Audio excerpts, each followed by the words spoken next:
Hi, everybody. It's Monica with American English with Monica. I am so glad you're here. Thank you for studying with me. I hope my phrasal verb videos that I'm making every week are helping you with your English. It's really important to learn phrasal verbs, to listen for them when you hear native speakers. We use them a lot. And it's important to review them and try using them yourselves. There's several meanings to many phrasal verbs, and it's frustrating for a lot of English learners to try to learn all of these. But you're doing a great job watching every week. Take the notes, try to use some of these when you're talking in English, okay? Today I have two phrasal verbs, catch up and catch on. Yeah, they have different meanings. We're going to review some of them. For catch up, if you catch up with someone, you're talking to them after some time of not talking to them. You missed them. You haven't talked to them for a while. What's going on in your life? How's your job? How's your family? This means we are catching up with a person. Okay? So I haven't talked to my friend in 3 or 4 weeks. I need to call her and catch up with her.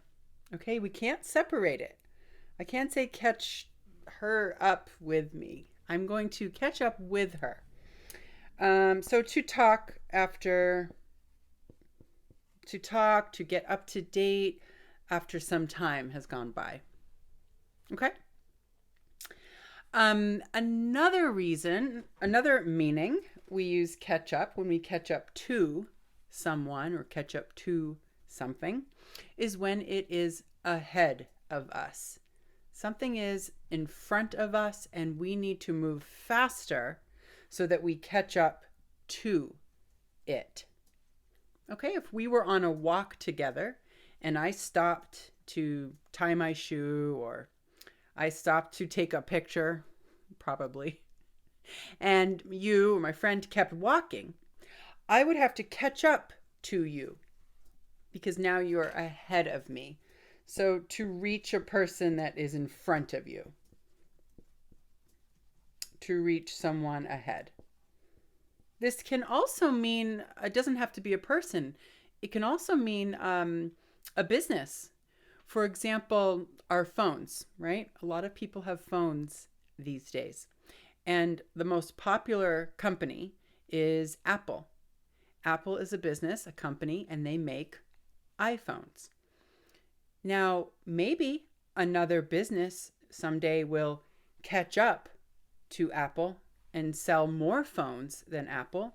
But right now, Apple is the leader, and other businesses, they have not caught up. Past tense, okay?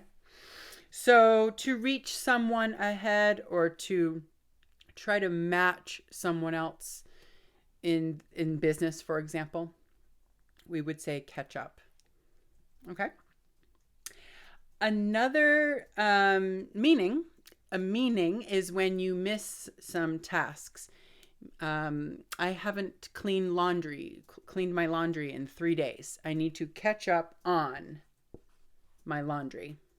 I missed some work when I was on vacation, and now I need to catch up on some tasks. Right? Maybe you watch the news typically, and you didn't watch it for a few days, and now you want to catch up on the news or catch up on your reading. So to complete tasks after missing them for some time. Okay? Those are 3 meanings I wanted to share with you.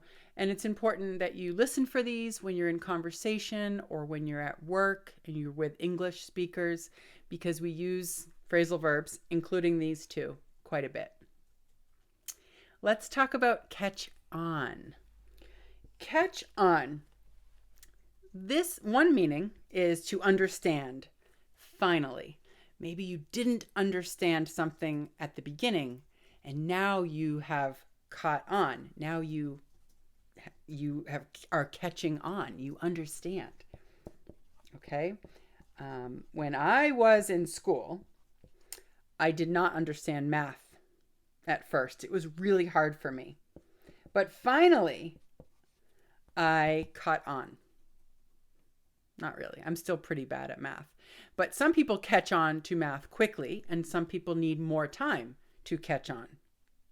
What is a subject that you have caught on to quickly?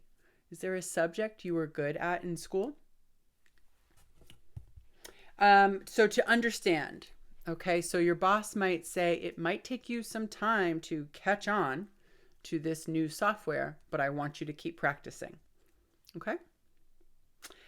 Another meaning is to become popular, to become trendy. If something catches on, it's now in fashion. And we don't separate it. You can't say to understand I need to catch it on, or to become popular, catch it on. We don't separate these phrasal verbs. So if something catches on, like TikTok. TikTok is an app that caught on very quickly. But some new software or new apps don't catch on. They don't become popular. All right. Those are the 2 phrasal verbs this week. I'm really glad you're here studying. I hope you're taking notes. And this is week 10. So since I committed, I promised you for 1 year I will make videos every week with phrasal verbs. But every 10 weeks, after 10 weeks, I will publish a PDF with all of the phrasal verbs we have reviewed in the last 10 weeks. And I will put examples and meanings on this PDF. It will be available on YouTube. So it's week 10. And so tomorrow I will post the PDF for the review. So if you have taken notes, that's awesome. And if you need a little extra study guide, every 10 weeks there will be one published.